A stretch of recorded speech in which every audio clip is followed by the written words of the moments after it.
Perfect. So I guess first let's talk a little bit about the foundation Okay. and about what the mission is and what you guys do and kind of how this whole thing got started. Okay. Uh, y'all want me to take this? Okay, I will. All right. So my, my name is Christian Gibson, and I go by Tank. And we started the Garland Police Never Walk Alone Foundation. Was it 5 years ago now, guys? Which Yeah. is crazy to me. Uh, so we started it due to our lieutenant going through cancer, and he goes through some pretty dark times, and we were gathering money for him to help out the family and such. And basically, as we move forward, continuing to help the family, help him, get him some flights to MD Anderson, we started collecting money out of our paychecks, every paycheck, and we get paid every 2 weeks. So we're taking $100 out of our paychecks, and it mounted up to a lot of cash. And eventually, and sadly, he went through some more dark times and took his life, and we weren't quite prepared for that.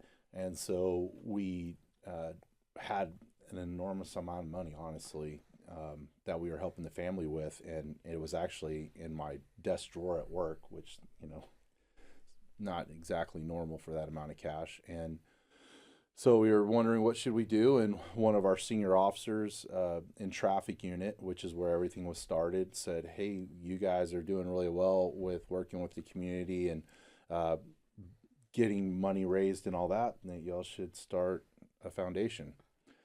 And so we started a foundation, as I always say, with the absolute longest name and the worst acronym ever. So it's JIPNWA, which makes absolutely no sense. It sounds like we're in a Boy Scout. So it's Garland Police Never Walk Alone, and we wanted to do that because we made sure our lieutenant never walked alone. We didn't ever want to walk alone through anything, and we don't want any of our officers to. So what we did is we made sure the entire PD, just to kind of sum it up, it was part of what we would help. So your detention officers, forensics, dispatchers, administrative people, the police officers themselves, and everyone's immediate family is what we started off with. Like, so it was just a lot of people right off the bat. And we knew that we had to start moving on some events possibly. And we didn't really know how to start everything. It's kind of where you came into play more or less. And we met up, and Planet Ford 635 said, "Hey, we're digging the mission, and we want to adopt you guys." And we were adopted by Planet Ford, which put you in this, and here you go, man. You're like, "All right, Tank, this is what we're gonna do." And first thing was a clay shoot. Yeah, and our first two, we did 40,000 for each of those events. And then for our third annual, we're right at $60,000 for you guys for the foundation. Nice. So it's our most successful one yet, and That's had great. about 45 companies that came to the event. Still blown away that Texas de Brazil completely sponsors all the food, and they actually fed 220 people at the event. So that really shows the amount of support from the community behind the foundation. So I'll throw this over to one of you guys. How does it feel within a few short years to have this amount of support from the community to just make this so successful, like just from here to there in a matter of years? So when we started off, Tank was the president, and I worked the events, and Tony worked everything, but he eventually took over the clay shoot, thank goodness, and he's ran with that.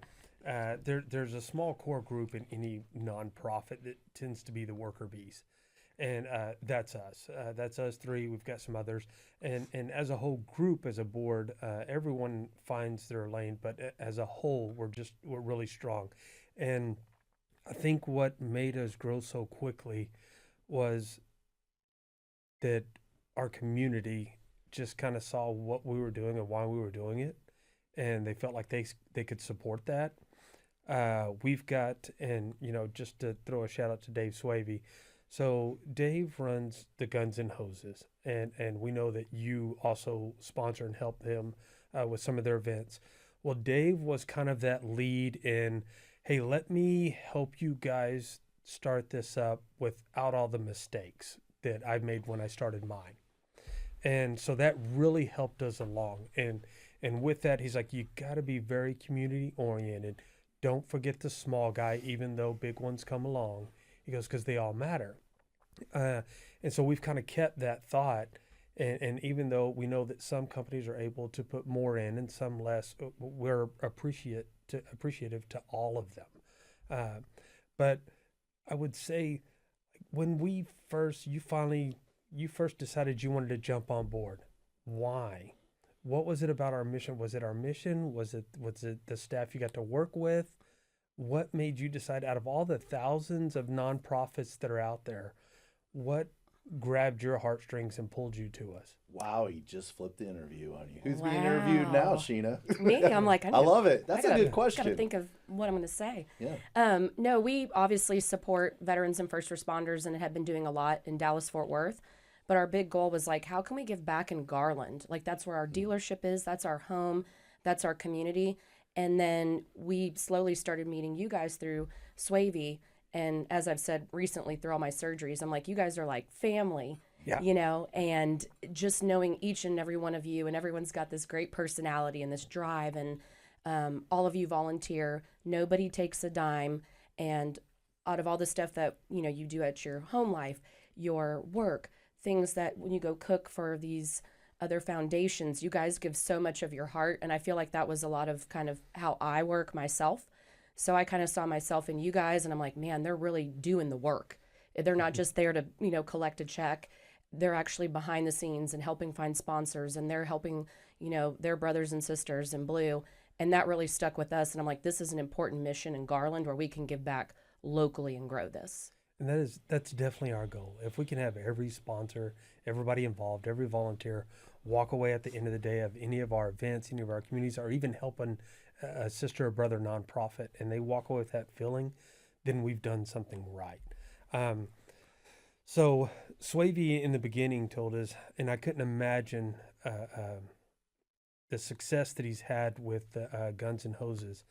But to know that each time somebody reaches out, it's because of a fallen first responder. And that's just sad in the end to no matter what you can give financially or mentally or, physically, it's just not enough. And so we were able to be that nonprofit that can maybe catch some things before that. Yeah. Maybe not so much on the streets and in building fires or shootings that may go on, but more of, everyday life. Hey, how are you doing mentally? How are you doing physically? How are you doing financially because of these burdens and these crises you may have? And I think that's how we were able to pull Dave in for that support that also helped us grow, because he's like, hey, I want to help people that I can see their face afterwards and see that, that smile or that, thank you. Or, I mean, it's huge. Nothing warms your heart, no amount of money, but you see somebody's kids and they come and see you, years after, and they miss you. That's a great feeling.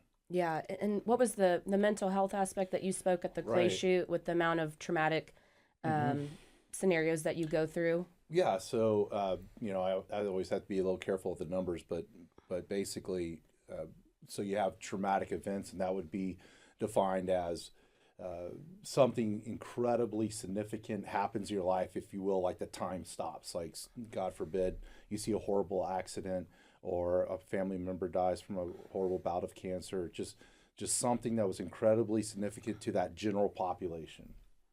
So what they say is, in general population of citizens, one, maybe two significant events will happen to them.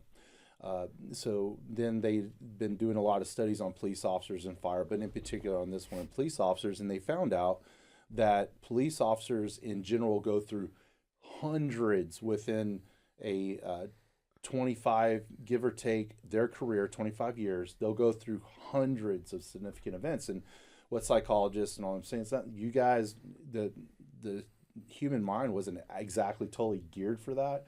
So they kind of look at how we compartmentalize, how we function through stuff.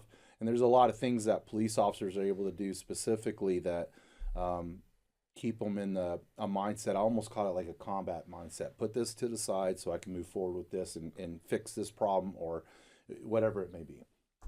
And so that's kind of what they're studying. And they're saying that that wasn't really meant to be something to go through. And so what we do is, as Josh, our president, was talking about, is we have actually, look, what can we do to help those situations of officers needing cool down time or a place to get away on just the smallest scale. So our chief of police allowed us to have a room reconfigured, quite literally rebuilt in the police department, which is definitely ahead of the curve of a lot of PDs. Allen PD's now doing it, a couple others after seeing this. It's called the War Room. So wellness and recovery. And we were going to call it Raw, but that wouldn't work. So so we call it the War Room, and we have chairs. And back to what these guys are talking about with the community, we had people donate, we'll call them lounge chairs, from a Citizens Police Academy to companies helping discount or donate massage chairs. And we're talking about $30,000 industrial strength massage chairs, red light therapy beds, and stuff like that. The room was repainted. We have a $9,000 moss wall, like looks like a geographical setting to stare at, and it's a place for officers. We even made the Decompress. mood, yeah, and it's for decompression, but we also did it for physical recovery. So we have Normatec sleeves in there to help them, actually, because we feel that both combined, which was what we've learned through not only classes but psychologists, and then just being officers ourselves. That's a combination of the physical and mental therapy that help get us through things. So that would be the small scale stuff, which is not small, but what we work with officers. Then what we do is we help officers sometimes that don't want this to really go out. So we leave them unnamed unless they, like at your event, would like to speak about what we've done for them. And they actually, sometimes we help get whatever they need. It could be going to our sister dispatchers equestrian therapy, Ashley equestrian therapy. It could be getting medical bills taken care of. There's so many ways that we help. It's basically on the mental capacity, something to help mental wellness, get them to know that they have backup, that they're not walking alone through this, that we're here to help them. That's good. How have you guys noticed, or throw this to Tony, how does a police officer come to the foundation? Is that through the website? And have you seen, since you started to now, are the officers and their immediate family more easily able to access you? Like, are they going to approach you versus in the beginning, were they nervous without losing their job potentially from the mental health side? So what we've found, we can actually do it on the website. They can, or they can come to any board member. Only one person even has to know who they are. It can be done anonymously. So everybody else on the board has no idea who they are. That one person will collect the facts needed for us to make a vote, and then we make the vote. So I think it's more them learning about us, because we try to push it out, but a lot of the times nobody even realized who we were. But last year we were able to help 16 families, and I think we're at 8 now so far this year. Wow. And we hope to increase it. I mean, the need is there. It's them being aware of us being there for that need. But no, there's no embarrassment. I mean, especially, some people are very personal. If you know police officers, they're very personal about what happens within their lives. I mean, that you have your next door neighbors, you have your friends, but you hide a lot of things from them, not because you don't want them to know, but you're just a very personal person. So that's why it was structured the way it was, so that only one person has to know anything. And once that's collected, we do a vote, and you get what you need. We don't need to know who you are. One person only has to collect those facts so that we as a foundation can make sure that it's a good thing to do, and then you're perfect. But we have found that as more people learn about us, more people use us. That's kind of the hard or the difficult side of dealing with mental or physical health issues with law enforcement or first responders. Nobody wants to talk about it. So it's hard to advertise and promote our foundation when you're not supposed to talk about it. So we're just, trying to let them know it's okay. It's understood. We're not just helping just police officers and the civilians that work within our department, but even your families. And our families go through hard times and different issues and stuff, and that's okay. And if you feel better about coming to us anonymously, we're more than glad to help, and we have that system in place. Yeah, we're actually kind of ripping the taboo off of mental wellness, because officers, and just in the way we're geared in general, so we're more in the public eye of, we go out and take care of problems or fix problems or adjust problems, and it could be from a domestic violence. We're counselors, we run a lot of different names on us, and so inherently officers typically don't really talk about the stuff they're going through. And sometimes we're kind of our own worst enemies as far as humanizing ourselves. And then we wonder why the public looks at us like we're not human. And I've seen this from neighbors like, oh, you're not working today? And it may be Saturday night and they don't see me in my uniform. And that's how people identify me. I'm in uniform. I am a police officer all the time. And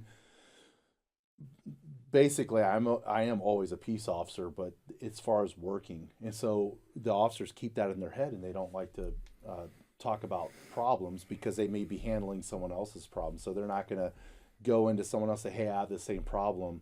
That's rare, Yeah. And so what we're doing with our foundation, along with a lot of other people's missions in this, is to say, hey, this is okay. We have channels you can go through. There is a way you can decompress. You should decompress, by the way. That's okay. You are human. We don't need to compartmentalize all these significant events like I was talking about before. So let's talk about them, or let's have someone else like Tony saying talk about it, and we'll get you there. And no one needs to know about it, and we'll pay, which kind of goes into the monetary thing where you're helping us out, and then the companies that know you and us helping us out achieve that, all the way to flights to MD Anderson, which runs us $2,500 a flight because of fuel cost.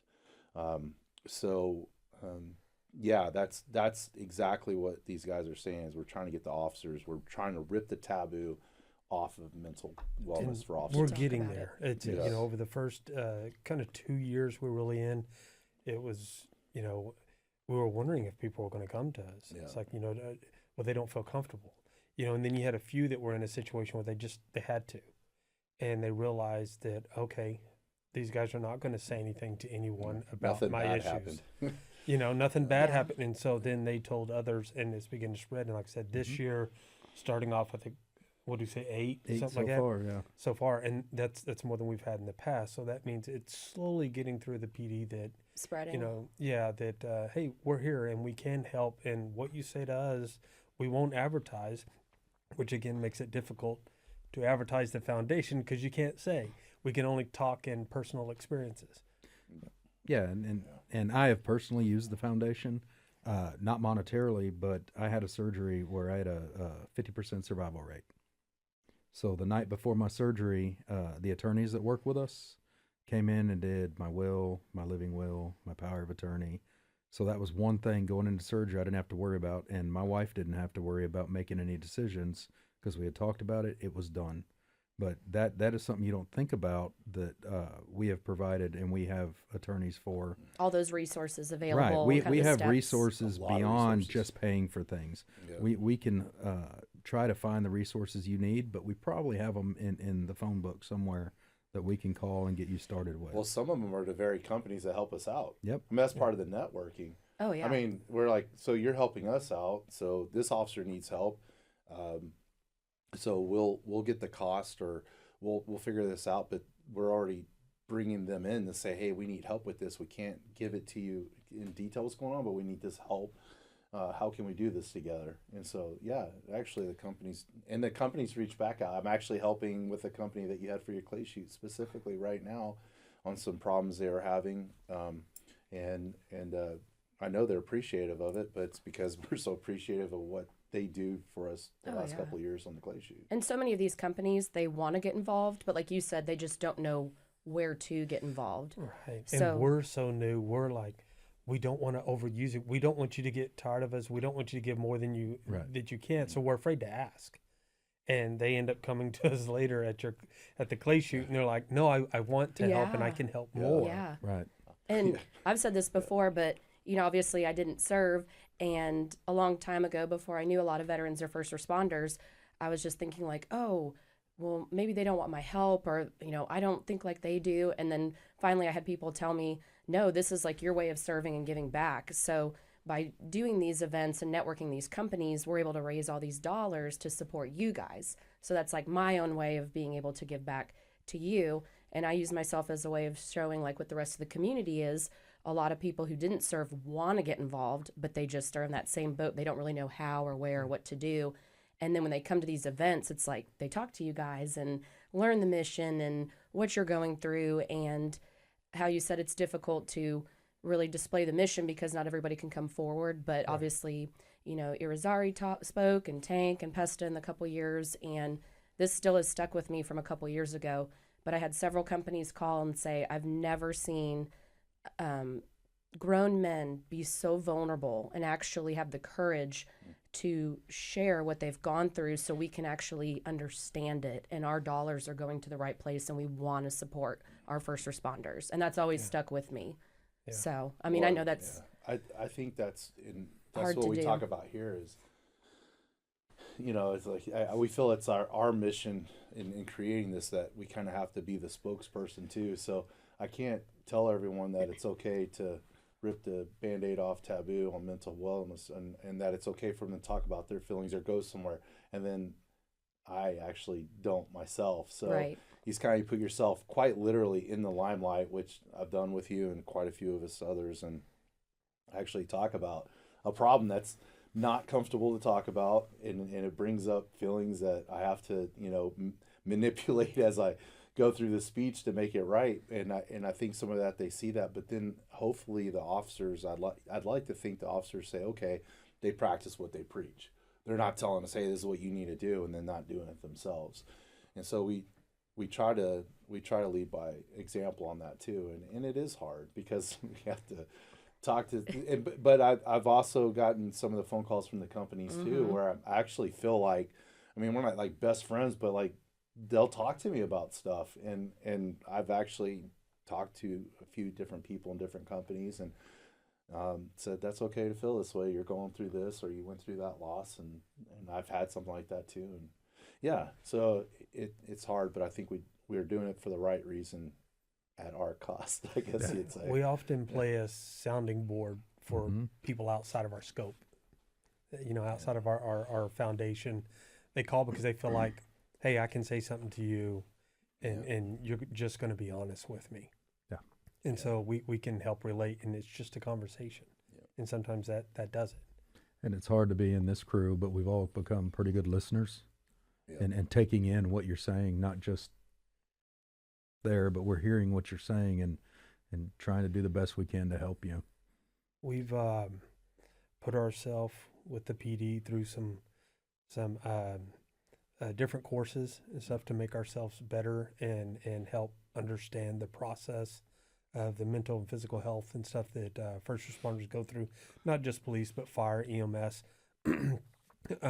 So we continue to push ourselves to be better so that we're better listeners and we can offer good advice. And with that, like Tank said, we've made a lot of contacts where we may help you financially, but we also may set you up with a therapist, and by name, and set that up for you. And then, and tell you, hey, this may not be the right one for you. And cops, we're so shut off. You may get that therapist the first time, you're like, we didn't mesh. It may be the second or third, and that's okay. I mean, my first one wasn't great.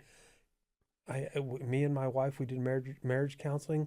Our therapist said, y'all are the funnest, married couple I've ever had to do therapy. She was like, I'd like to tell you that you don't need it, but it doesn't hurt to have it. Yeah.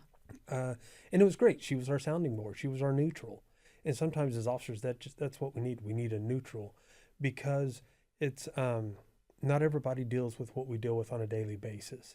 We go out there and, like Tank says, everybody looks at us and we're always a police officer, no matter the uniform that we're in. If they've seen us in the uniform, we're always a police officer. And you may roll out on a call and it just be the worst call ever. But, and people are like, how did you deal with seeing that or having, to deal with that? And it's like, well, that I'm okay with. It was speaking to the father and the mother that I struggle with.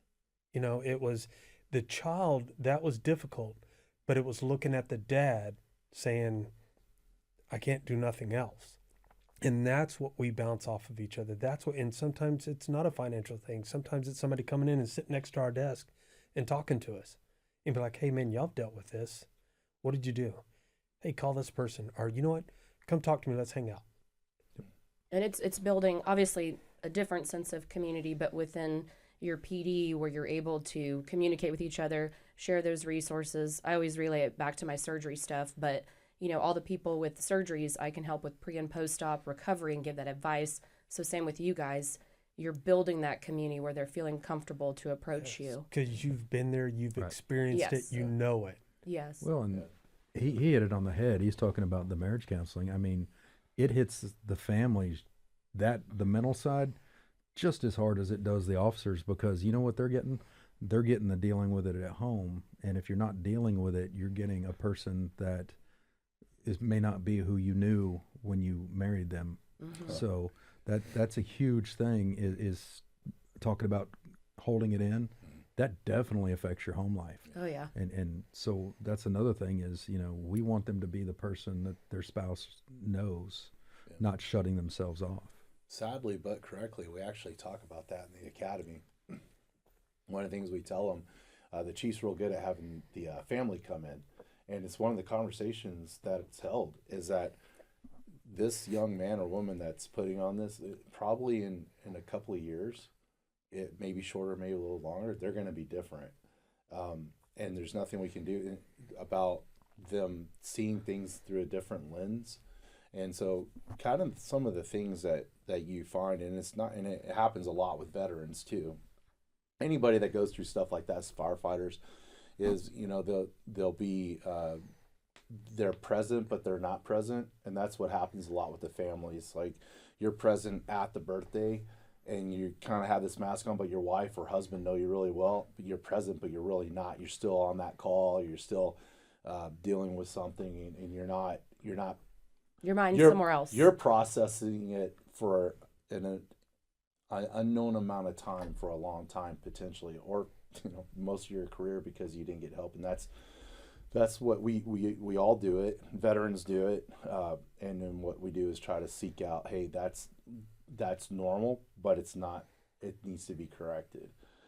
And so you can have a good career. You can have a great police career. We don't mean to put doom and gloom on it, but there has to be things in place. Nowadays, it's being looked at more, thank goodness, to be mentally healthy when you leave too. And sadly, what a lot of people don't know is it's also been proven with officers specifically that we do not have there's a lot of officers that will have heart attacks when they retire. That you'd be surprised what the help me out with the mortality rate is. Officers retire, and they say actually it's sad. It's something like 5 years after retirement you start having health problems. And what they're saying is that everything that before things are going on like we're doing now, not just us but other people and psychologists on, that they kept everything in. Again, not a human not meaning to do that. That's not what we're meant for. And all then the stress. It's all the stress, and now you're away from the job, you're away from the stimulus, you're away from your brothers and sisters. Now you're home, now you're just sitting in it. And so you have people playing golf or whatever, trying to find something else, and they're really good at putting that outside face on. No one sees it, and it's just eating away at their health. And I think we all know here that mental health can easily go into physical. Oh, yeah. So, again, not putting doom and gloom on it, but there is a way to have a successful career and be a heck of a police officer, and be able to navigate that. And that's what we're trying to do here. It's something that's happened. Man, this has gone so fast. And then like things are doubling every year, and then our events are doubling too. And yeah, it's a lot to take in. And sometimes we find ourselves in full blown sprints. Like, this month, every weekend we have an event, but it's for the right reason. Yeah. And you're right. We don't take anything out of this. We're driven by the faith that we know that this is helping a lot of people and that we're doing it all for the right reason. But the only paycheck we get is as being police officers. So This is definitely a side job, or a side. Josh and I say if we could, we would actually be doing really well. I think if this was actually a business and not a nonprofit. Yeah, because we have a lot of thanks to you. Yeah. And then the other community members that have, chipped in and helped us Absolutely. grow and spread the word and our name and participated in our events. It Have y'all makes you feel good. have y'all had other police departments, different cities reach out and be like, "Whoa, how do we do yes. this?" We have had some reach out in reference to like our war room. Yep. They saw it. They came. They toured it. We have a day specific in December that we revisit that, and the officer can come in. We cook for it. But we've also had some other nonprofit foundations, maybe bigger than just the size of our city that we cover. They may be like national and stuff. They tried to, see how we grew so quickly, but we thought we might be limiting ourselves just being the Garland Police Never Walk Alone versus North Texas Never Walk Alone.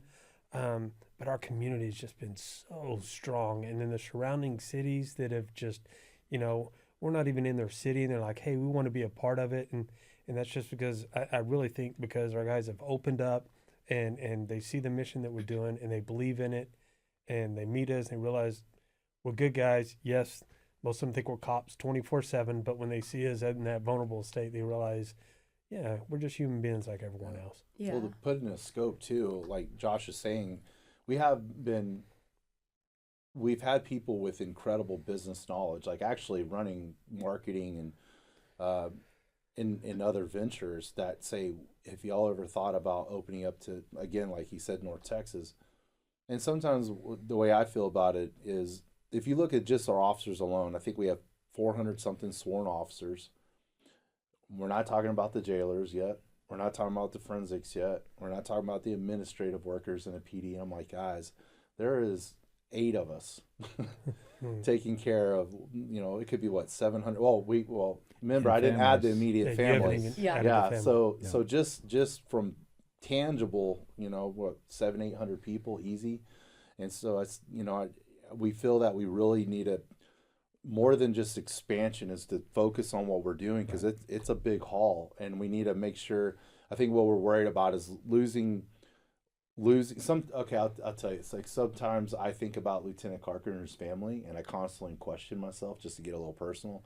Am I forgetting to call Casey?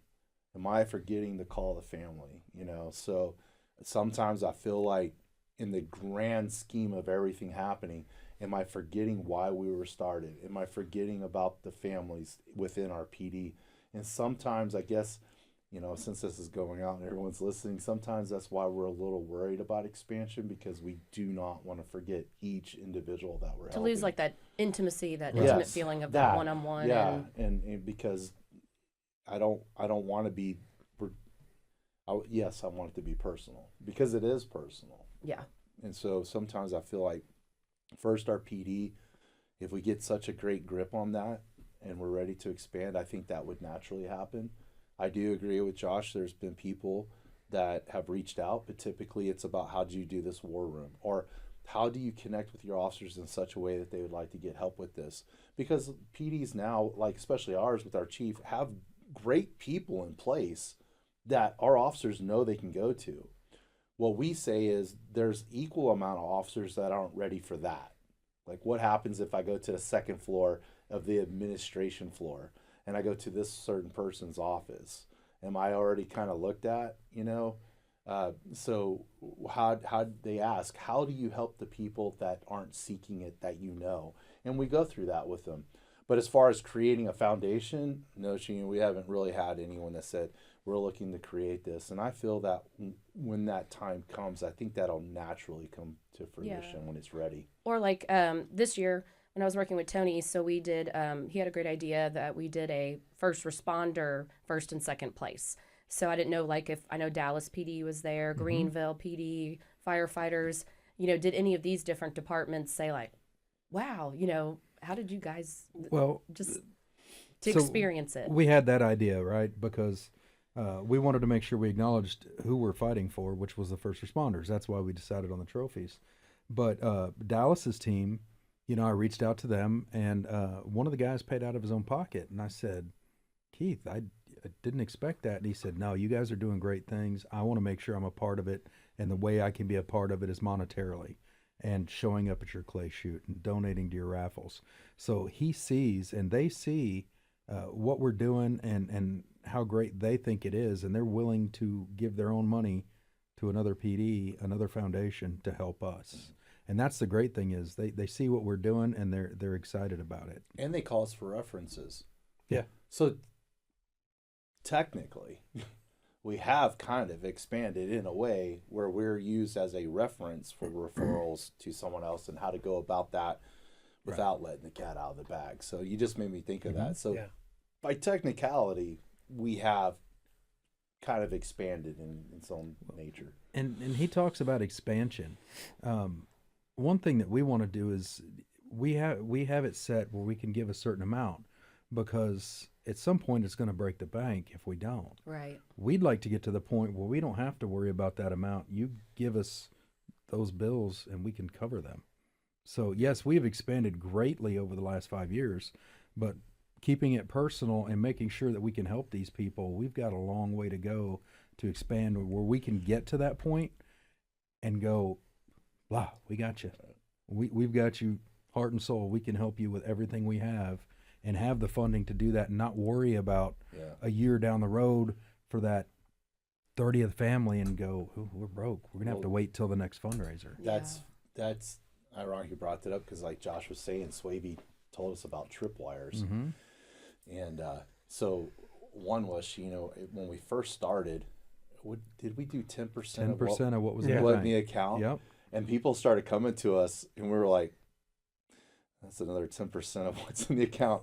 Maybe we should rethink this. And then you felt bad because you're like, someone's going to have to be the first recipient of something smaller. Yep. But like Tony said, and he's absolutely right, we're all looking at each other at the, if you will, the round table, and we're like, we're going to go broke. We can't keep up with this. We got to change something. We're just going to have to. You and other companies, you putting stuff together for us, and it's actually, you've done a lot more for us than just that one event. You're very well connected to us and these companies, that we were able to actually expand a little bit. And I think there is going to be a point, because now what we're doing on events with all these people helping us is exactly that. So if you think we give out a couple of $1,000 is basically our cap, and we can only do that with that one person monetarily for that event one time in that year. Okay.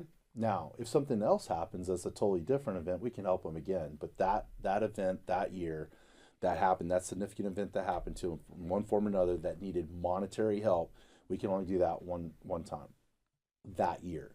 So what happens is we helped, I think we said 16 officers last year, but that's not include some of the other things that we move around to help people. That's not including sometimes flights. That's, again, and fuel costs, that's $2,500, and that's for officers going through cancer or their family members.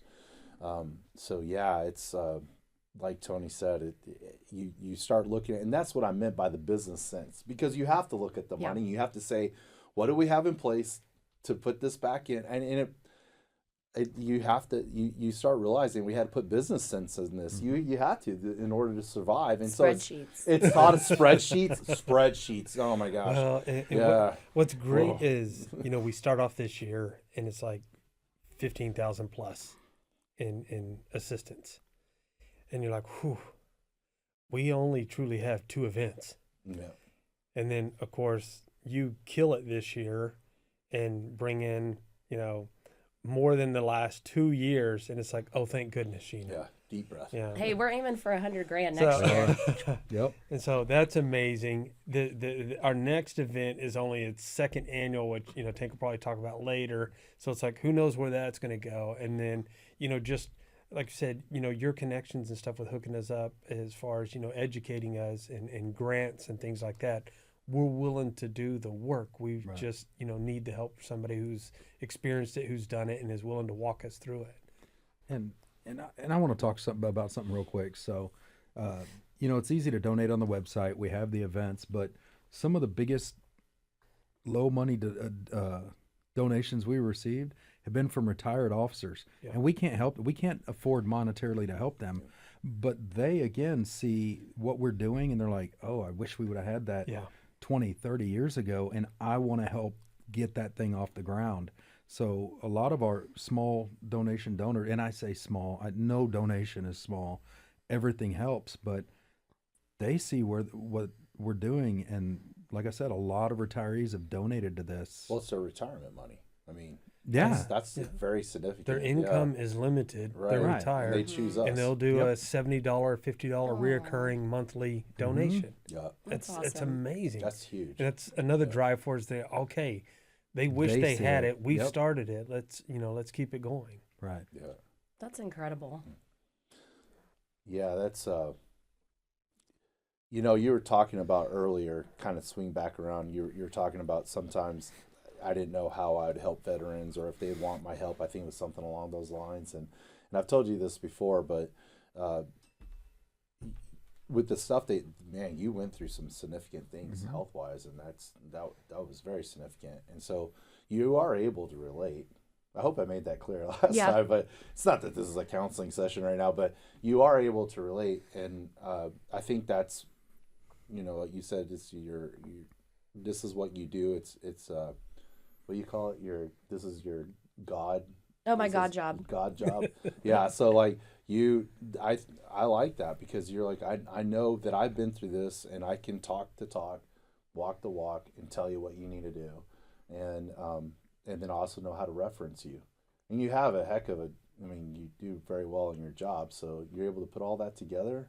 You've helped us immensely, man. So, and you're talking to some kind of salty officers here. I mean, we're all that are 20, 25 year, 30-year careers, you know? So, Well, Yeah, and you know this, thanks, but I mean, I've said this through my surgeries, but it's almost therapeutic after that. Even after you've gone through the surgeries, you always remember, but it's like when you're helping someone, it all comes back again. Yep. And you remember what you felt like when you were going through that. And, you know, so many people always ask me, why do you do what you do? And I'm like, if you can help somebody who can not wait 18 years searching for answers and give 10 minutes of information to speed things along, why wouldn't you help them? exactly. And that's what we're doing. It's Yeah. the same thing. We're saying, let's just fast track this, trust us, and we can get you to the appropriate place. And if it's, like Josh said, if it's not the right one, man, we got a slew of others. Like, let's Yeah. make this work and not just sit on it. Don't you wait know? till retirement and then have all that come back, at Yeah. once, because you're no longer working on that level. Your mind's not everywhere else, and now you're not Compartmentalizing. Yes. Compartmentalizing, yeah. as well. And so all that resurfaces, and you've gotten no treatment for it for 25, 30 years. And so it hits you all at once. Yeah, it's hard to go from 100 miles an hour to zero, Yeah. which is nothing to do but sit there and think. And you've got to learn coping mechanisms Yeah. for Yeah. retirement, which Yeah. I don't know if a coping mechanism is, hey, Josh, I'm going to California. I'm getting a surgery. And as soon as I get done, I'm putting the clay shoot teams together. But if that helps you during your surgeries, Keep doing it. if that helps you, it's not normal. But for us, we see it as normal. But yeah. I know. I always joke at this, You're right. but Normal people don't do No. that. yeah, all the events. It's what's funny is because we've been doing events for I've been at the dealership almost 10 years, and prior to all the surgeries and even this last one, now that obviously we have you guys and other nonprofits where people, if I wasn't there, could execute the event, but prior it wasn't like that. So it was like I had to be there. I had to execute for this 40, 50 grand for these nonprofits. don't leave me to execute, please. Yeah. Not by myself. Yeah. So in the weirdest way, it was like, I have to do this. And then I was able to help. And then I went off for surgery, and it kept me going, basically. Yeah. I never missed a day of work. It's a purpose. Yes. Yes. I always tell people that you got to have a purpose in your Yes. life.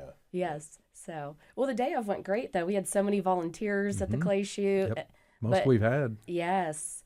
But the day before is always like mass chaos, and then you show up and it's just like smooth sailing. So, but we had 220 people there, but about 150 shooters. And our goal next year, which we've talked about before, but we can actually accommodate 60 teams. Right. So, videos like this, we can actually send out in emails to other companies, and they can really learn about what the mission is and what you guys are doing. And that allows them to understand you guys and get more involved. So obviously 100 grand Yeah. is the big goal for you guys. And it's at Texas Gun Ranch. Yes. Which is an amazing place in itself. And they're actually Yes. building an event center. Yes. So they'll have Oh, more really? room for us next year. Yes. Wow. So when we field those 60 that's right. teams, we will have plenty of space to feed them breakfast and lunch Yep. and do everything there once Yeah. they're done shooting.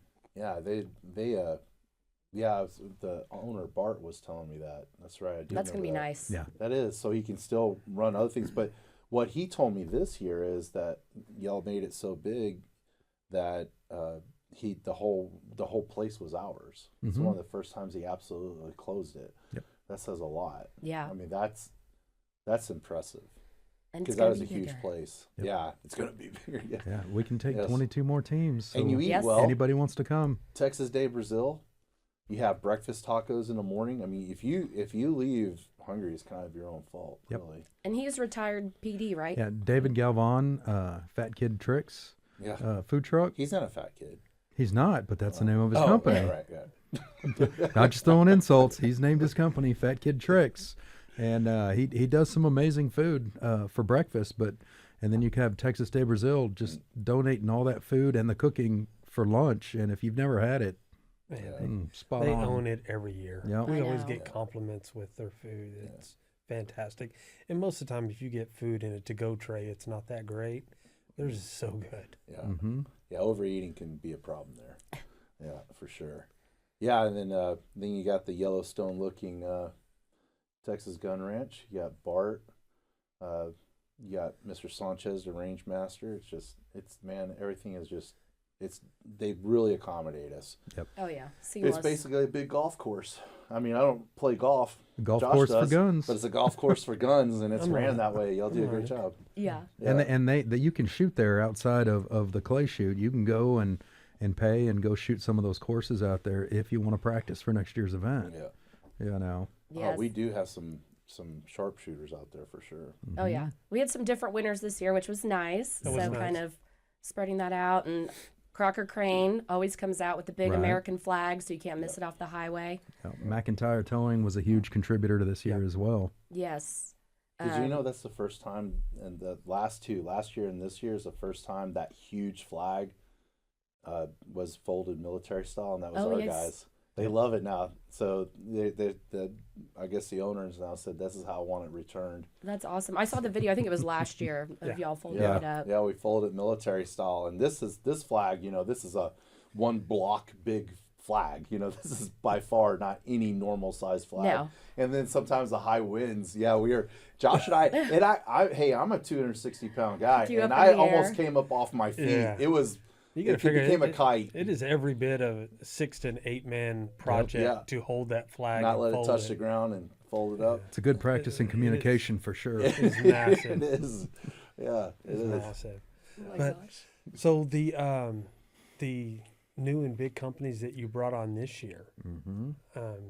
Yeah, we've got NTD Mechanical. So Yesenia and Carmen, they got connected for the clay shoot, and they're actually sponsoring the boxing gym event too, coming up in June.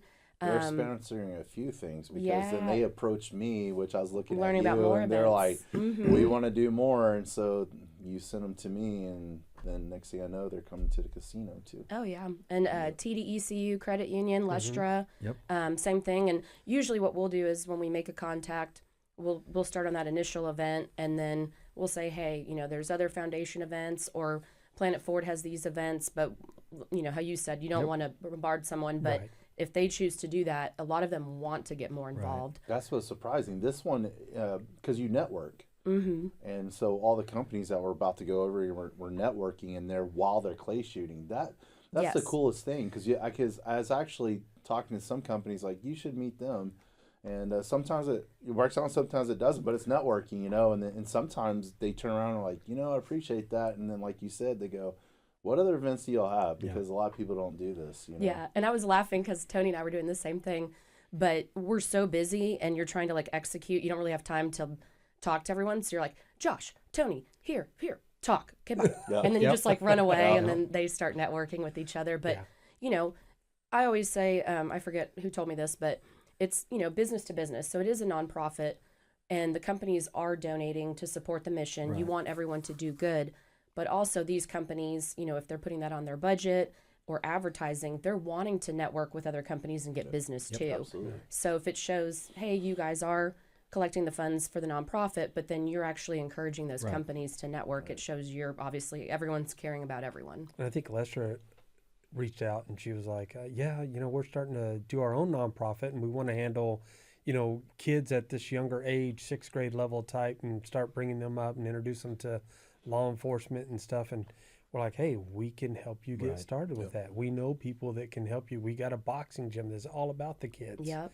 And getting them started, not so much just in the right path, but working with those type of folks. Yeah, and she's in Leadership Garland. That's how I connected with her. Okay. And one of their projects is they're kind of doing that, like a day for the youth to come out and learn about the PD and other career opportunities that are available, kind of like you said. And it's just this web that goes off where it's like, okay, you can help there, and then she wants this, and the gym, and Swavey, and this, and these companies, and it just, then you give yourself more and more to do. And Well, you're right, but let's go back to those emotions we were having too. So, not doom and gloom again, but as a police officer, we see a lot of things. But, honestly, when we all first became police officers, in general, we wanted to be the community response, the big blue flame, right? So when we're able to do this, like what we're doing with you, Plan 4635, and then you in particular, Sheena, and then us, and we're able to network companies, and then they're actually going, like, calling either one of us or all of us collectively, or talking in person, say, hey, seriously, that was some great contacts. Thank you. You're helping my business. Or we really needed that person. We've been looking for something like that. You kind of are going back to pseudo doing what we kind of first want to do as police officers, which was help the community, So it's definitely gratifying. Well, and for helping sure. our officers. How many of our officers have bought a Ford at Planet Ford? oh yeah, Oh, several. 6 vehicles right now. How great is it to say, hey, just go down there, Planet Ford. Yeah. Talk to this person. Talk to this They're person. going to treat you right. You're good. They're going to be honest with you. Yeah. No games here, honesty up front. Yeah. There you go. And the guys trust us. Yeah. So it's just, we're all doing good things, and this is good stuff. And I'm actually helping NTD Mechanical work through some stuff, which we should as police officers. And man, that's kind of cool to have Carmen reach out and say, hey, I need an answer to this. What do you got? And then coming up with them, and that's just good stuff, man. Yeah. It's good to help.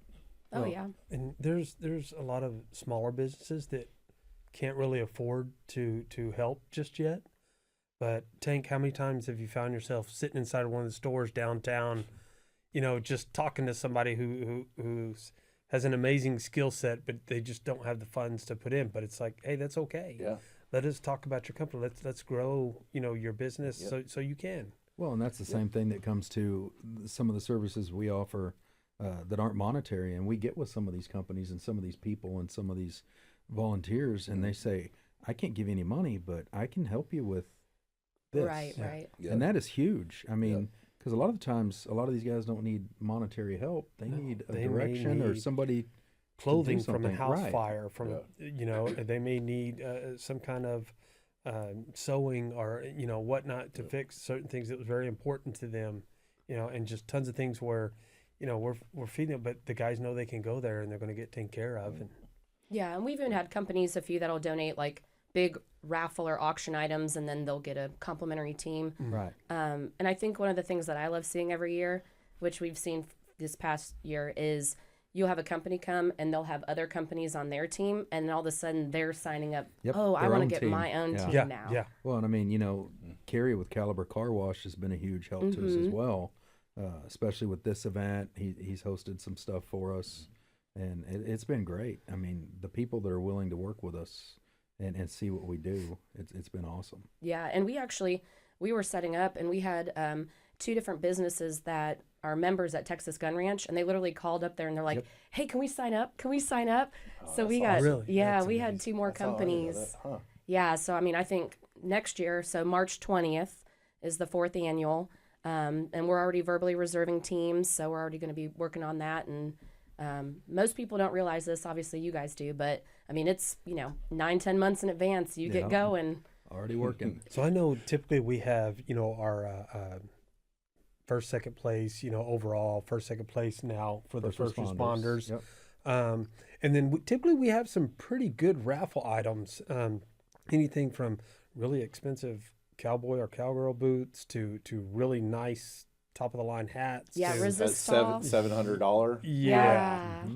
Resist I'd be all. nervous to wear that. But some of the guns and stuff that we get, or the pistols and whatnot, that's always changing up each year that we get.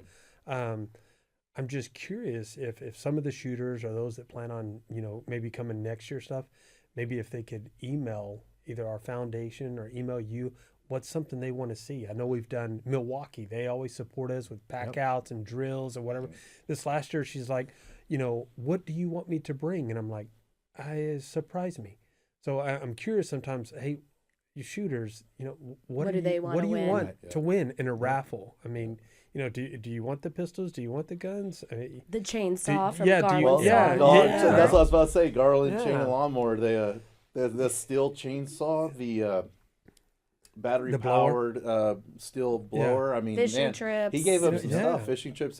We're trying to get trying to keep the change up, but it's Right. like, let us know what do you want in a raffle? What is something that we keep you coming, that you're going to buy in to be a part of this? Because ultimately, in the end, that helps our foundation. It does. But Well, it gives an idea. You know, also we try to change the trophies up every year. Yeah. I kind of like to know what the shooters would like to see as trophies. Yeah. Is there something out there that you really like? It really help us out to kind of look in different directions for different things. Yeah. Because you've got so many contacts, Sheena, that can do so many great things, from anything putting on your wall or put on a shelf, or do you want something big? Do you want something small? Right. Let us know. Yeah.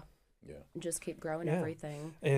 And so if you want to send it to garlandpolicefoundation.org, all right, you can go on there, go click on our email address, send us something. Let us know, what do you want at some of these things? If you'll just put in the subject clay shoot, please. Yeah. Yeah. Clay shoot, and tell us what you're interested in buying. What would get you to buy into some raffle tickets? What would get you to buy a team and a chance to, our first responders? What do we need to do to get your first responder team to buy in and come in and shoot against some other first responders? Yeah. No, that's perfect. But yeah, March 20th. And then I guess kind of closing up a little bit. Obviously, you guys have tons of events. So what are some of the other upcoming events that companies can sign up? Well, I just so happen to have a list here, Sheena. So future events. First, Saturday, the 19th, we have Surf and Turf. It's an egg hunt at Central Park at 11 a.m. And so basically, the guys put that together to have the first community event. So something really for the community, Easter egg hunt for the kids. They'll have some food there. I think they're doing potentially a crawfish boil, I think's where they're going. And smoked then pork butt. smoked pork butt, and I think that'll be for donations, but I think there's more information to come on that. But again, Central Park and Garden, 11 a.m. Surf and Turf Community Easter egg. If you don't mind, I'm going to chime in here. Yeah. I've worked Tank to his limits on events. This year, I'll be posting something here soon to the website.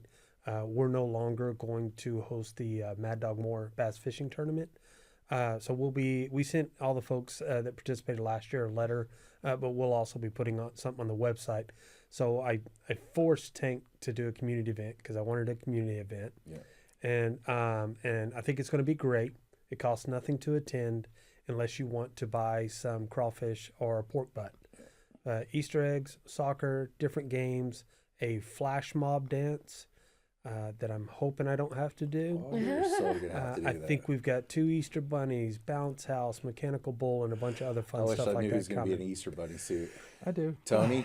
Nope. No. Tony's too short. It can't be the Easter okay. Bunny. Okay. So that's going to be fun. It costs you nothing, and just come up and meet us. That's it. Yeah. Come up, shake our hands, talk to us. Well, Tank's going to give you a spiel of the rest of our events and stuff that are amazing. But this will let you know, hey, come meet us. Yeah. Have fun. I'm not going to be in an Easter Bunny suit, though. No, I'd be a I would love it though if you would. man. That's a big Easter Bunny suit. All right. And then on Saturday, April 26th, we have the Iron Sharpens Iron Ranch Rodeo. So as you said, Sheena, sometimes we help out other foundations. Well, we help out our sister foundation. She's a Garland dispatcher, and she runs the Ashley Equestrian Therapy for first responders, handicapped kids, and veterans. And so in Royce City, again, April 26th at 4 p.m., doors open, and we will be cooking all the barbecue. So we'll be supporting her on that and taking care of all the services and everything like that. And the ranch rodeo is definitely different than a regular rodeo. That'll also be when we cap our lifetime car wash. Yes. So Oh. Kerry Hoffer with Caliber Car Wash, they opened up the Rowlett one, Rowlett. Sheena, which you took care of us on, and you and Kerry said, hey, we need to get some car washes together, and y'all hosted the boxing gym, and then us, and so with us, he's doing the lifetime membership. It's worth like $560 a year for your entire life, top of the line, all rights, everything. Every day you can have a car wash 5 times a day. And you can still buy raffle tickets, right? And you still Yes. buy raffle Where can you tickets do that at? all the way. So each one of our events, we're going to Okay. have tickets to sell for that. And then Josh and I are going to go to the car wash at the end of April. Probably actually is going to be the 1st of May or so. And we're going to have a live drawing, which we did that for the firefighters too, for the car wash. We're going to have a live drawing, and whoever wins it gets a lifetime, top of the line Caliber car. That's So incredible. if you want to buy tickets, you can find me and Tank this weekend at the Yeah. Spring Classic Motorcycle rodeo. Grand Prairie Rodeo. Yeah. All right, we'll be there cooking. Come hunt us down. We'll sell you tickets. Yeah. For 5 days, we'll be cooking. Yes, Wednesday through Saturday. Every Also, this weekend, Tony, Yep. y'all will be at HBJ in Garland. Is it HBJ or what? It's HBJ. Okay. So y'all be at HBJ during the, what is it, a trucking competition? Commercial truck competition Yeah. for our Right. commercial trucking officer. So you can swing by there and buy some tickets. And then at the Well, again, Rodeo. at the rodeo, and then honestly, if you contact us, like Caliber Car Press, car wash, raffle ticket, we'll make sure we get a hold of you. Just leave your number, and we'll be glad to sell you a ticket. It's $15 for one, $50 for 8, and what's the other mathematical statement I was going to make? $100 for 20. It's something like that. Yeah. Throw it out. We'll tell you what it is when I have all my common sense together. All right. So then Saturday, August 23rd, we have casino night, which is what we were talking about. That's our next big event after Sheena and Tony's clay shoot. It's casino night, and it's at the Hella Event Center, and it's going to be open at 6 p.m., and it's going to be some outstanding food. We're upping our menu. We actually went to corporate sponsors too, so we're doing things like, so you can get as an individual or a company, you can get the Ace table, which is $1,500, and for $1,000 you can get a King's table. But then you can do corporate sponsorship, and we'll have like Black Sapphire, we'll have high roller tables, and then basically we're advertising out your company. We may be giving out certain, let's call it liquor, to tables, and then we'll be going through, what do I call it? Legal gambling? Mm-hmm. What is that? That the tongue in cheek Legal. coming from a Yes. police officer? Nothing can go wrong on this. You have to use the quotations. It is literally legal what I'm doing, just so we're clear. We hired a company from Louisiana, and they're going to have, the craps tables, the roulette tables. I said Blackjack. Russian roulette. That's totally No, wrong. no, name. different Definitely game. not doing that one. Nope. And Just then the roulette. game. Just And roulette. then, Your typical table games. excuse me. Went somewhere else there for a second. And then one more in support of another place with the Shriners. We're doing a Hella House, and that'll be Friday, October 17th and 18th, and also the weekend of October 24 and 25, both Friday and Saturdays. Josh and the guys, we all build a haunted house. So another thing, we're actually working to get this done, and we're build a house, and we have a huge haunted house for those weekends. It was so big last year, people were asking for 2 weekends in a row. This time they thought it was way too short, and it went incredibly well. There was no time for rest. I was actually in makeup and garb too, and man, I needed water. It just kept going. And then we had Pinhead last year from Hellraiser show up. There's a guy named Randy who runs a production company, the Dusty Attic Toy Show, who sponsors us, and he brings in these actors. And this year, I don't think it's closed yet, but basically what I'm being told is we're in talks. Randy is in talks with the original Jason from Friday the 13th to sign autographs. So that is a fun event, and that's in us supporting the Hello Event Center with Kathleen D. Nicola. So I guess if you need to hear all that, you're gonna have to rewind and listen to our podcast again. But that's all the stuff we're doing, and that's A lot of it's on the website though too, Yeah, and it's on the Facebook. website. It's on. You'll It is find on the it. website. We also have a Facebook page, Instagram. Instagram. Yeah. So as they come up, we'll start. We put it out on social media, and even though some of these events are not ours, but if there's another nonprofit that we partner with because they help us, it's one of those things. We may be in the front ground, they're cooking in the back, or we may be cooking and they're up front, and we support each other and we grow as multiple nonprofits working together. Well, we like to work with like-minded nonprofits, just exactly for some reasons that you said you were very interested in us, along with Planet Forward 635. We like to operate the same way. If there's people the same thought process, driven the same way, then we like to say, hey, let's get together and help each other out. We have the same mission. Yeah, So we doing don't the have work. problem. Yeah, we don't have Doing the problems work. being behind the curtains. We don't have to, and I tell the guys too, and Josh and I say this a lot, it's even within our own group, and I mean you included, it's kind of cool to go into a place and just how we all talk and work off of each other. Sometimes people are like, who's the president? Like, who's the leader? And that's kind of the cool thing about all of us, I think, that I really enjoy working around. Is everyone has their specialty wheelhouse. We know what yours is. I'm trying to be like you. It's hard. I can't drink enough Red Bull. I'm at gallons.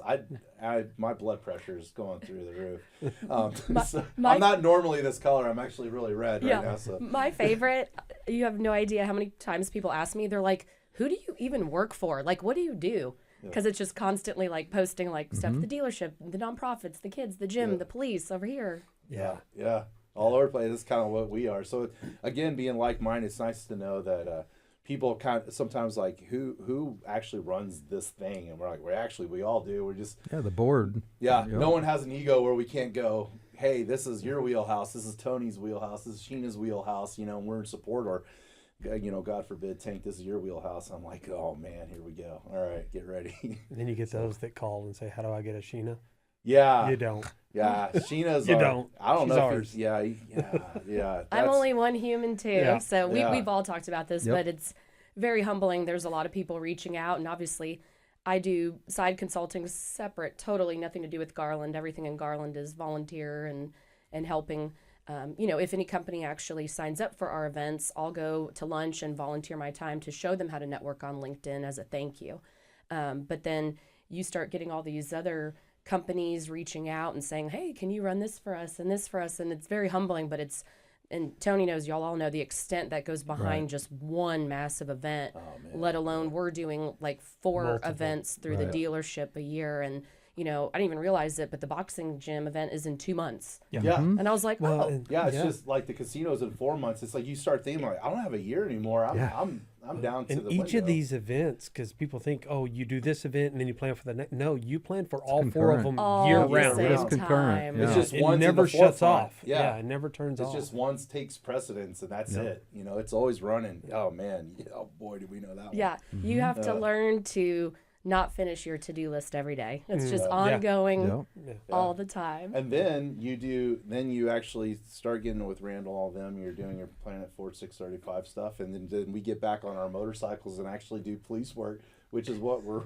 really paid to do. So you're like, oh yeah, this is my primary job. You got bosses to make happy, and we do our best. And it's a lot to juggle. Oh yeah, For but sure. I mean, I love my job, but it's just like the community. I always say this all the time, but it's like y'all are family, and I joke all the time. I'll be at home with Michael and I'm like, Josh is calling, ha ha ha, and we're like joking around, or hey, it's Tank. Oh, he's with Tony, but I'm texting Tony right now, and and we're all talking about events, and it's just that's my favorite part is being able to interact with you guys and learn from you guys, and no, it's just You learn from us. yeah. That's scary. To be honest, straightforward. What I Really? like is Okay. as Sheena gets a thought and she texts it to you, and then she gets another thought as she's texting, but she's already hit send. We're very familiar. and you're like 40 texts in, going, I know. I need to learn to do just that's one. why. That's why we're like. Then you send one. I send one, And it's just 2 pages of It's 2 text. pages. It's like, an email. yeah, but Just he read on your voiced free time. his is fun because he voice texts, Oh, I know. so Yeah. you never know You if never know what it's, you're it's gonna what get. he You don't meant, know how what he you're meant getting. it. Yeah. I've had some scary It's moments. tough. with I mean, those. we definitely do juggle between our everyday paying job, and then doing this around the clock after that. And your home life. Oh yeah. And then you go home and you're like, I love you, Yeah. but I'm going to be gone all next Yeah. week. Hey, honey, we're cooking, cooking. for thousands of people Yeah. for 4 days. And then See you later. the weekend after that, I will be at the crawfish at Central Park and doing the crawfish. And then the weekend after that, we're going to be in, Roy yeah. City doing the rodeo. I Yeah. love you. We have become very good cooks. We That's- can cook anything. We really can. Crawfish, barbecue, name a bar, we got it. We got it. Did you bring up Korean barbecue? Yeah, we did Korean barbecue. I We did did? Korean barbecue at the soccer tournament. We did. So Korean barbecue. Was that the year you made us all cry because you kept putting the powder on the Yeah, stuff? because it's spicy. Okay. Yeah, It's that Korean was- barbecue is spicy. You Yeah. got Yeah, to. but only to a certain level, Tony. Was People it good? shouldn't cry. Was it good? It was good. You can't talk. Yeah. He puts ghost pepper Yeah. That's... seasoning in his onions for the fajitas, and half the people could barely take a bite of it, but they Are all you- loved it. Are you pointing to me? Yeah, I'm pointing to you. Okay, I did do that. But you Frank's were there. ghost pepper But is you. But he's the delicious. guy in the background laughing. It was really spicy. But it was good. Yeah. That's Yeah, funny. anyways. So, yeah. Yeah, but We should yeah, be- great we- cooks. We should try a couple of whole pigs for one of our cooks. You That's the next thing should. we need to do. You know what you should do? You should come to the Roanoke cookout that we'll You be cooking should, in. Tony, come to the Roanoke Yeah. City of Roanoke barbecue. Yeah. Yes. I already got to cook Melina's. Sheena, we're doing that too. But Melina's that's just birthday individual. dinner. We're just gonna do it as marketing. But we're Yeah. gonna do a barbecue with It's Swavey with guns chicken, and hoses. pulled pork, Yep. brisket, and I think cornbread, and beans. The city of Roanoke so has you- an awesome yeah. barbecue event. You the just whole come city. in, you pay, you get a wristband, and you get to come sample, and then they give you chips, and you vote on who's best chicken, who's Yeah. best brisket. But people overserve, of course. So yeah, you eat like a king. but it's so much fun. When is this? May 3rd. May 6th, May 3rd. May 3rd, right? Is that why you? That's what you told me because there's Oh. a birthday coming up. Oh, and that's why you couldn't go. Yep. Yeah, May 3rd. I'm gonna have to check that May out. 3rd. May 3rd, Roanoke. It is You so and much Michael fun. should come out and We'll eat. tell you. Yeah, you should. You should We definitely. stay come. overnight with the wives, and Friday's set up, and then we put the meat on, and then Saturday's the day. The day. And it's the city, it's the whole square. They do an amazing job. That's it's cool. actually Oh, really yeah, cool. they're bringing, I think, a band for Band, entertainment. concert, They're bringing a guy who's virtual got a trailer, golf. virtual Yeah. simulation golf. And, pretty cool thing. And then you eat, and then you have to wash that down, of course. Yeah. with the So- tasty beverage. It's the right Y'all are thing to do. busy. That's I what we know, do. but that's how Yeah. you network with some of these folks. Yeah. You know, Absolutely. last year I did it. Last year it was my first time. I went out and did it, and then, that's on the foundation side of the house, helping out Guns and Hoses. And then our next practice, we've got Roanoke's police officers, motor units coming down and training with us. Mhm. So it just Oh, yeah. it just grows. Someone knows someone who knows someone. Yeah. So Right. You know, with all this being said, and we actually say it to other people. I don't know if we've really said it on the podcast. I think we have, but shout out to our chief of police, Jeff Bryan, because honestly, he within making sure that we get our working hours in, he always makes sure that we have time to fulfill this mission. And then we help him too, like the war room. I mean, of course, and we want to do that. So, but he actually knows he knows all the work we're putting into this, and it's kind of like, just do your job, do it right, and I got you guys. We'll make this work, and so I just want to give a shout out to him because we are very busy, and we I couldn't would do it without a definitely good say, boss. Yeah, if there's some Yeah. PDs out there that don't have that and they want to know how, Yeah.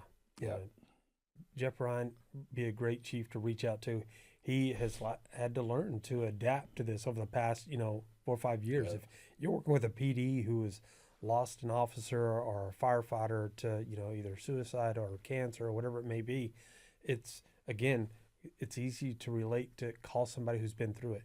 He's been through it. He's dealt with it. He's adjusted, and he's definitely built a good team between us and other people around our PD and doing cookouts and recognizing the officers and stuff. And Morale days. Yes, He's yeah. put people in place. That's their jobs. Like Officer Todd Jerry put people in place to say, if officers need help, let's make sure they get the right. I mean, so we, quite honestly, just kind of talk about our own PD. I mean, we are definitely ahead of the wave, on all this, both as a foundation that was created, because we are called the Garland Police Never Walk Alone, and he's a chief of police, so we have to make sure that we do these foundations on our own time, and that was a stipulation. It was the right call, but at the same time, he helps us out wherever he can. And then he creates his own stuff at the PD, and then that, like Josh just said, we're able to put all that together and make sure the proper help's there. We've had Chief Dye from Allen PD. He's asking us a bunch of stuff. He just opened up his new boxing gym. Yep. And Fort Worth, I've had people reach out from Fort Worth, like, hey, how can we do this? What's the chief doing? We've had Greenville people talk about it. So, yeah, just a shout out to him, because quite honestly, you've heard the time we're putting into this, man. It wouldn't help. It wouldn't go very well if we didn't have an understanding. Oh yeah, the support. Yeah, if we didn't have his blessing, I mean, and he has done that. He has blessed us to do what we're doing. Yeah. Perfect. Get your work in, boys, and make the rest work. We'll say closing remarks. 1, 2, 3. Favorite part about the foundation that you didn't expect? The favorite part, I would definitely say how big our family has grown. I don't mean in just badges and Garland uniform, but outside of that in the community. Planet Ford, you're like a sister now to us. We call and we give each other a crud over the phone at random times. We just vent. Some of the other people that have came along, Suzanne and some of the other, Sherry, willing to help us grow things. And so I didn't expect the family to get this big. And it's amazing to know that we've got that many people supporting us. Yeah. I think my favorite part is watching the community involvement and seeing them be there for us. I mean, we're expected to be there for them, but the return on investment has been huge. I mean, the Vietnamese community, the other communities out there, the companies that have turned around and just enveloped us and helped us. Is it my turn? Yeah. To be with you, Sheena. To be in your presence. Oh, no. Anywho, basically just one, it's kind of selfish, but that the stuff I'm going through is normal, because in order to do this, I had to realize that I was normalizing everything I'm going through, but then also just watching officers. I mean, as we get more and more officers that trust us, I mean, that's a big thing, and we all trust each other. We have to in our line of work, but that's a very personal trust. And so, I cherish that. So, when I see that, it means that we're doing things right. And like you said before, there's a big heart joy that comes out with that. Like, okay, that's cool, man. And then again, on the selfish side, that I realize that I am human, and that I have limits, and that what I experience that's okay, and that's normal, and there's people telling me that, and then I get to see it. So yeah. And I would say the same thing, kind of what you said, is the community, like how much it's grown. Whether it's raining or burning hot outside. It was downpour rain last year. Everybody still showed up. Yeah. A lot of events companies pay, and other people attend, or some don't even show up. No matter what, all the companies are there. And when you guys are speaking, it's silence to pay attention and pay respect. And then second, like you said, it's like family. Y'all are like brothers. And I shocked Tank on the last podcast, but I was like, when I had my last surgery, I had some close friends. Obviously my family was there supportive, but I had some close friends that never even reached out to me about my surgery. How are you? How are you doing? How did it go? But several of y'all from the foundation that day were like, how did the surgery go? How are you? And I'm like, I love them. I think They're you were awesome. where are you at now? I'm in the prep room. They're about to take my Yeah, phone. I'm about to go back. You got this. Okay, are you awake yet? Obviously not. Okay, let's go. But I'm flying back on the plane and working on the clay sheet. Yeah. hey, man, you did shock me on that, because that was the first time you said that, and you said it on a podcast, and I was there going. He was quiet. He was like, I was like, Oh, yeah. Are you wow. okay? I did, well, it was more like, Yeah. I'm sorry. I'm glad we did that, but that wasn't, we did it just naturally. I mean, that's probably what your whole point is, but yeah, man, it kind of, we can understand that as police officers too, because that would be along the same lines as, your friends probably didn't realize the magnitude of what you're going through. Well, people don't realize the magnitude of what we go through as police officers. So sometimes they don't even know the right thing, or you've said it numerous times, what do I even say to that person? Yeah. I'm not a police officer. They're going to think I'm being stupid. Sometimes it's just hey man, just I don't know, just see if I'm okay.